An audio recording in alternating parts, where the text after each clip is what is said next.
So guys, आज की movie काफी मजेदार होने वाली है जिसका नाम है अरोरा टी गार्डन मिस्ट्री। और अगर आप इस चैनल पे नए हो तो जल्दी से हमारे चैनल को सब्सक्राइब कर दो ना यार, ताकि आप और भी ऐसे इंटरेस्टिंग मूवीज को मिस ना कर पाए। मूवी के स्टार्टिंग सीन में हम एक आदमी को देखते हैं जो काफी परेशान दिख रहा होता है और वो शायद किसी का वेट कर रहा होता है। तभी वहाँ एक और आदमी कार से आता है और जिसको देख वो बोलता है कि मैं ये काम नहीं कर सकता और ये बहुत ही रिस्की है, और उसके पैसे वापस करता है और बोलता है बाकी के पैसे मैं अगले मंथ दे दूंगा।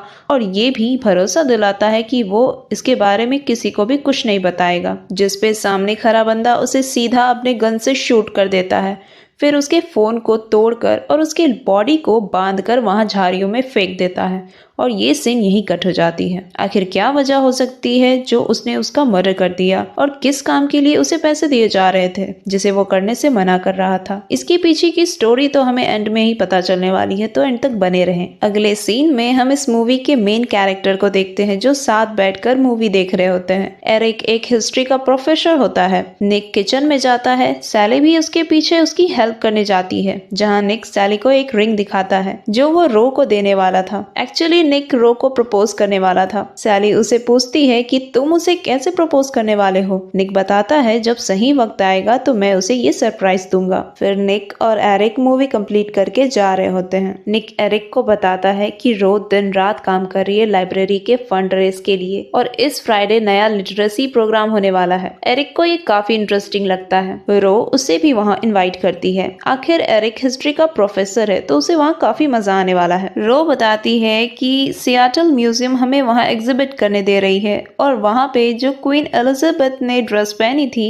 वैसे ही ड्रेस हमें देखने को मिलेगी, और उसके साथ ही एक हीरे मोतियों वाला क्राउन जो उसने सचमुच में पहना था। एरिक बोलता है मैंने ये कभी नहीं सुना, और वो भी वहाँ आने को रेडी हो जाता है। आखिर सैली भी तो वहाँ जा रही थी। फिर दोनों वहाँ से चले जाते हैं। अगले सीन में हम म्यूजियम में होते हैं, जहाँ आज के एग्जीबिशन के लिए हाई सिक्योरिटी की व्यवस्था की गई थी। आखिर वो हीरे मोतियों वाली क्राउन काफी कीमती है। डिटेक्टिव लेन और ऑर्थर बताते हैं कि वो आज के इवेंट में वहां मौजूद रहेंगे, और उन्होंने सभी जगह कैमरास भी लगा दिए हैं। ऑर्थर रो को कैलन स्टीवन से इंट्रोड्यूस कराता है जो उस म्यूजियम की असिस्टेंट डायरेक्टर होती है। रो अपना भी इंट्रो देती है और बताती है मैं अरोरा टी गार्डन हूँ और मैं लाइब्रेरी में काम करती हूँ। केलिन बताती है ये क्राउन असली है और काफी कीमती भी, और ये एक प्राइवेट कलेक्टर का है जिन्होंने हमें इसे म्यूजियम में डिस्प्ले करने को दिया है। जिस पर डिटेक्टिव बोलते हैं कि हम ध्यान रखेंगे कि वो एकदम सुरक्षित रहे। उस इवेंट में बहुत से लोग आए होते हैं। रो निक को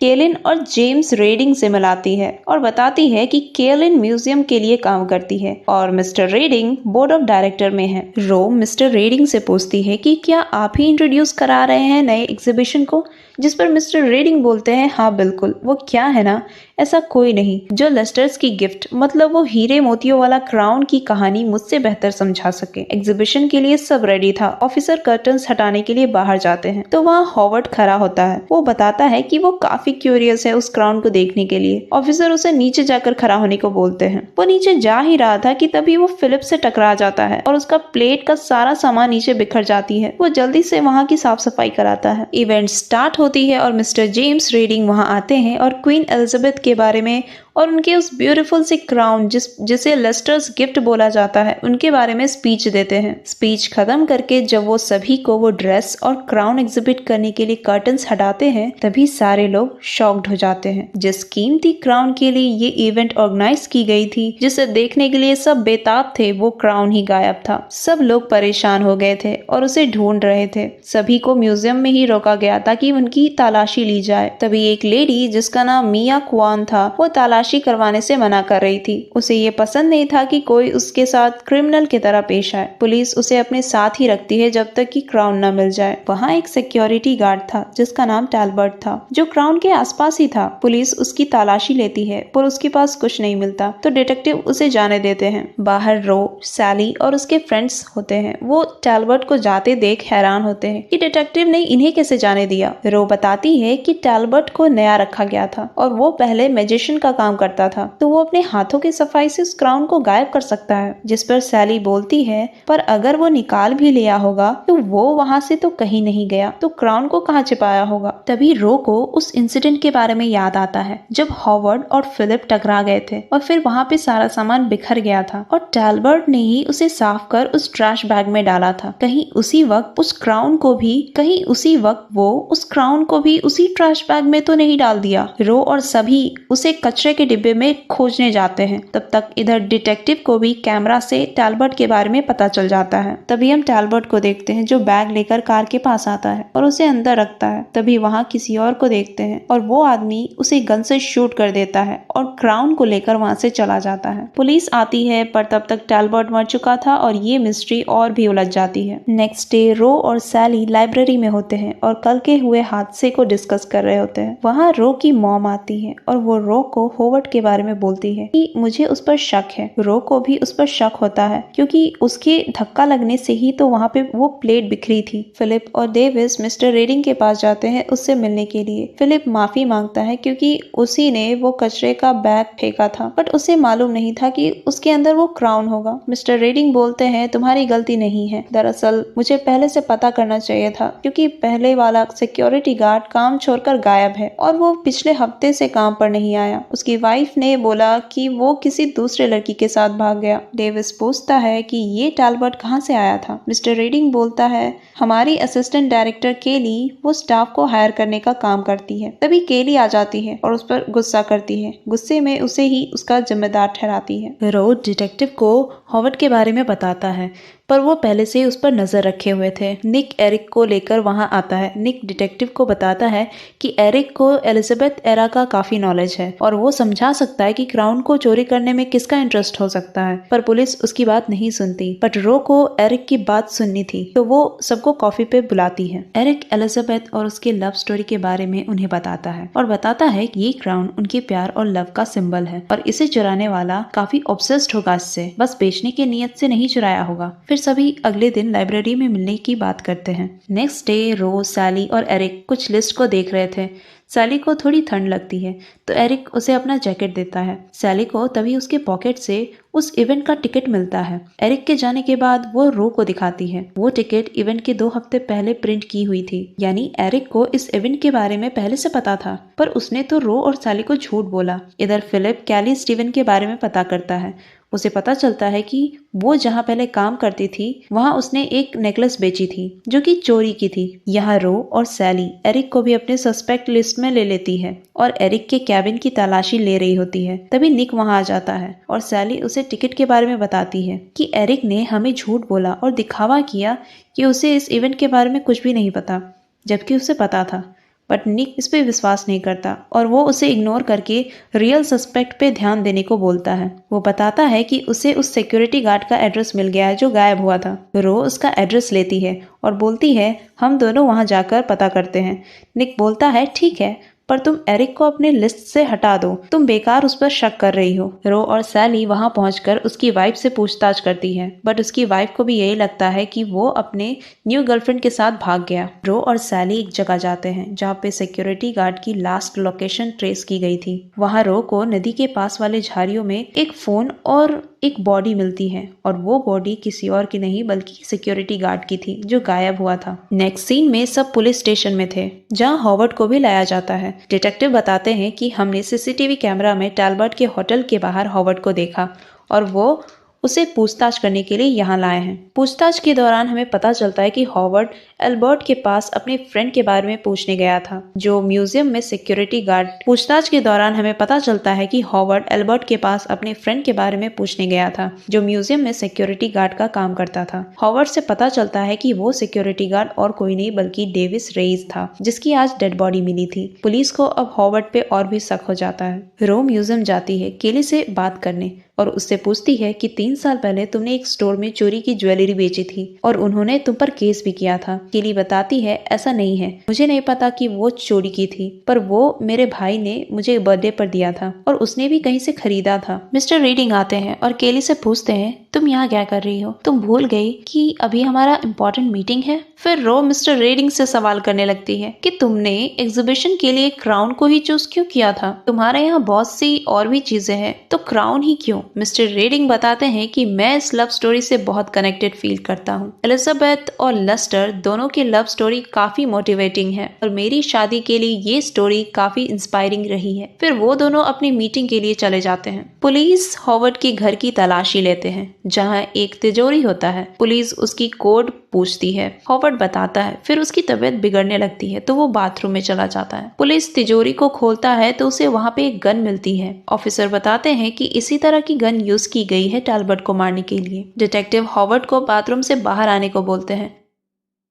पर कोई जवाब नहीं मिलता। एक्चुअली हॉवर्ड भाग चुका था। कुछ दिन बाद जब रो घर जाती है तो हॉवर्ड वहाँ आया होता है। उसकी मॉम काफी घबराई हुई थी। हॉवर्ड बोलता है तुम्हारी मॉम ने मेरी लॉकर के बारे में पुलिस को बताया। उसे ऐसा बिल्कुल नहीं करना चाहिए था। मॉम बोलती है पुलिस तुम्हें मर्डर के साइट पर देखा है और तुम्हें ढूंढ भी रही है। हॉवर्ड बोलता है मैंने कोई मर्डर नहीं किया। रो पूछती है तो तुम भागे क्यों? हॉवर्ड बोलता है मैंने कोई मर्डर नहीं किया। रो पूछती है तो तुम भागे क्यों? हॉवर्ड बोलता है पुलिस को मेरी गन मिल गई थी जो मेरी भाई की थी। वो मरते वक्त मेरे पास छोड़ गया था और वो मेरे लिए उसकी आखिरी निशानी थी। पर मुझे पता है बंदूक रखना कानून के खिलाफ है और वो मुझे फिर से जेल में डाल देंगे, इसीलिए मैं भाग गया। रो उसके साथ बैठती है और हॉवर्ड से पूछती है तुम उस सिक्योरिटी गार्ड के बारे में टैलबर्ट से क्यों पूछ रहे थे? हॉवर्ड बोलता है कि रेस बहुत अच्छा था। जब मैं जेल में था तब वो एक ऑफिसर था और वो एक कैदी के साथ काफी अच्छे से पेश आता था और जब मैं जेल से छूटा तभी वो हमसे मिलने आया करता था और हमारे साथ बियर भी पिया करता था। पर अचानक उसने अपना नंबर चेंज कर लिया और वो म्यूजियम में काम करने के लिए काफी खुश था। मैं बस उससे मिलना चाहता था पर अचानक उसने अपना नंबर चेंज कर लिया। पर हाँ, वो म्यूजियम में काम करने के लिए काफी खुश था तो मैं बस उससे मिलना चाहता था। हॉवर्ड बोलता है कि मैंने बहुत सी चोरियां की है पर मैंने कभी जिंदगी में किसी की मर्डर नहीं किया। और वो मिस टी गार्डन को बोलता है कि तुम पुलिस को कॉल करके बुला सकती हो। पुलिस उसे वापस से अपने कस्टडी में ले लेती है पर पुलिस बताती है कि जो गन हॉवर्ड के पास मिला है वो गन दूसरी है। एल्बर्ट या रेस किसी की मर्डर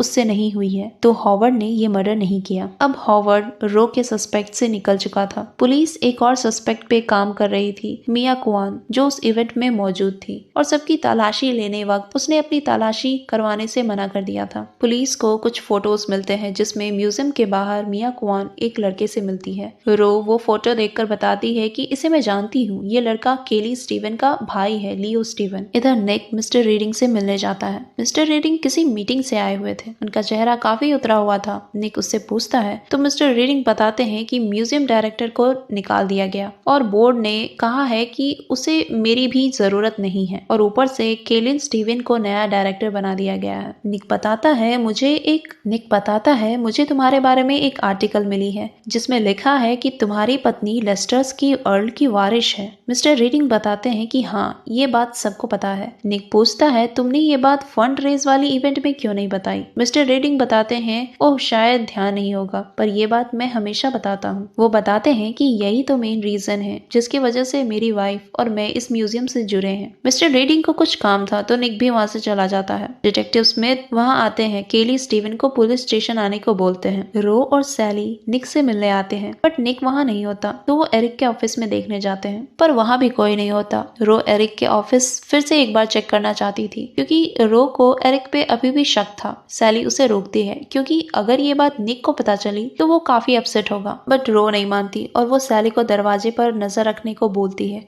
और खुद अंदर चेक करने जाती है। रो को वहाँ फिर से कुछ मिलता है। एरिक के पास म्यूजियम के बारे में कुछ लिटरेचर्स मिली है जिसमें उस इवेंट का मैप होता है। आखिर एरिक उस मैप का क्या करता? तभी एरिक वहाँ आ जाता है और इन्हें देख लेता है। सैली और रो उसे देखकर घबरा जाते हैं। तभी निक वहाँ आ जाता है तो ये लोग शांत होते हैं। रो वो मैप निक को दिखाती है पर जब एरिक उसे देखता है तो वो बोलता है ये मुझे नहीं पता कि ये मेरे फाइल में कहाँ से आया और ये फाइल तो केली स्टीवन ने मुझे दिया था और निक भी उस वक्त मेरे साथ था। अब सबका शक केली स्टीवन पे था। इधर पुलिस भी केली स्टीवन और उसके भाई लियो स्टीवन से पूछताछ करना स्टार्ट कर चुके थे। लियो से हमें पता चलता है कि म्यूजियम में कोई भी केली का राय नहीं लेता था और इसीलिए लियो उसका बदला लेने के लिए उस क्राउन को गायब करना चाहता था और ये बात उसने केली को भी बताया था। वो बताता है कि इसके बारे में लियो मिया क्वान से भी बात की थी कि क्या क्राउन को चोरी करना पॉसिबल है, पर लियो बोलता है कि ये बस मैंने सोचा था, पर सच में मैंने उसे नहीं चुराया। फिलिप रो और सैली को एक आइडिया देता है कि उन्हें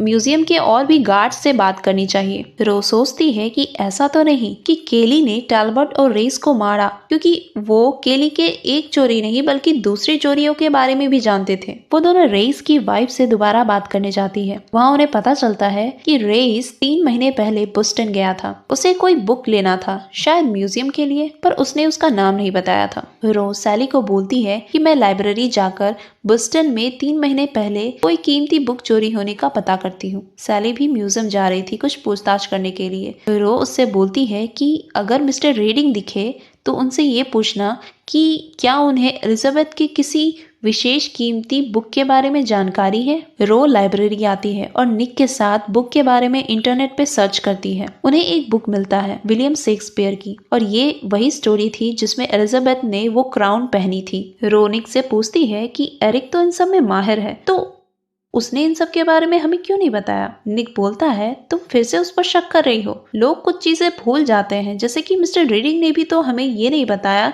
कि उसकी वाइफ लेस्टर्स की वारिश थी। तभी रो को मिस्टर रीडिंग का ख्याल आता है और वो उसके बारे में सर्च करती है, पर वो तो उस पर सर्च कर चुकी थी। इस बार वो उसकी वाइफ ओलिविया के बारे में सर्च करती है। तभी उसे पता चलता है कि मिस्टर रीडिंग की वाइफ ओलिविया ने उस पे डाइवोर्स फाइल किया है, और मिस्टर रीडिंग ने ये बात भी हम सबसे छिपाई, और फिर भी वो उस क्राउन के बारे में बोलते रहे और उसने क्राउन को अपने लव लाइफ से जुड़ा हुआ बताया था। तभी रो को ख्याल आता है कि ऐसा भी तो हो सकता है कि मिस्टर रीडिंग अपने प्यार ओलिविया को वापस पाने के लिए ये सब किया हो, ताकि वो उस क्राउन से अपनी वाइफ को इम्प्रेस करके अपना प्यार प्रूव कर सके। इधर सैली भी म्यूजियम आ चुकी थी और मिस्टर रीडिंग से बात कर रही थी। तभी रो जल्दी से उसे कॉल लगाती है और उसे वहां से निकलने को बोलती है। मिस्टर रीडिंग समझ जाते हैं कि कुछ गड़बड़ है और वो वहां से अपना गन निकालकर अपने पीछे छिपा लेते हैं और जाकर डोर लॉक कर देते हैं। सैली वहां से निकलने की कोशिश करती है, तभी मिस्टर रीडिंग उस पर गन पॉइंट कर देते हैं और उसे जाने नहीं देते। सैली बहुत डर जाती है। तभी उसके हाथ से एक बॉक्स गिर जाता है। हम देखते हैं उस बॉक्स में वही क्राउन और बुक होता है जो चोरी हो गई थी। मिस्टर रीडिंग ही असली सस्पेक्ट था। वो सैली को बांधकर स्टोर रूम में बंद कर देता है। वो उसे भी मार डालता, पर अभी म्यूजियम खुला था और गन की आवाज से वो पकड़ा जाता, इसीलिए वो 5 बजे का वेट करता है। उसके बाद वो उसे भी मार डालेगा। मिस्टर रीडिंग ने बड़ी चालाकी से उस क्राउन को गायब किया था ताकि वो अपनी वाइफ को इम्प्रेस कर सके, क्योंकि उसकी वाइफ लस्टर की वारिश थी और उसके लिए ये लस्टर गिफ्ट काफी कीमती है, इसीलिए तो वो मिस्टर रीडिंग से भी शादी की थी। रो डिटेक्टिव को कॉल करके बताती है और खुद निक के साथ म्यूजियम में आती है सैली को ढूंढने। रो सैली को आवाज देती है। मिस्टर रीडिंग सुन लेते हैं। वो नीचे आकर उन पर शूट करने लगते हैं, पर वो दोनों बच जाते हैं। पुलिस भी अपनी फोर्स लेकर वहां आ जाते हैं और गन की आवाज सुनकर ऊपर जाने लगते हैं। निक उसे धक्का मारता है और उसकी गन को उसके हाथ से नीचे फेंकता है। फिर दोनों में फाइट होने लगती है। रोज सैली के पास जाती है और उसे खोलती है। इधर निक और मिस्टर रीडिंग एक दूसरे पर वहां पे रखे तलवार से हमला कर रहे थे और दोनों के बीच भयंकर फाइट हो रही थी। तभी रो आती है और वहां पे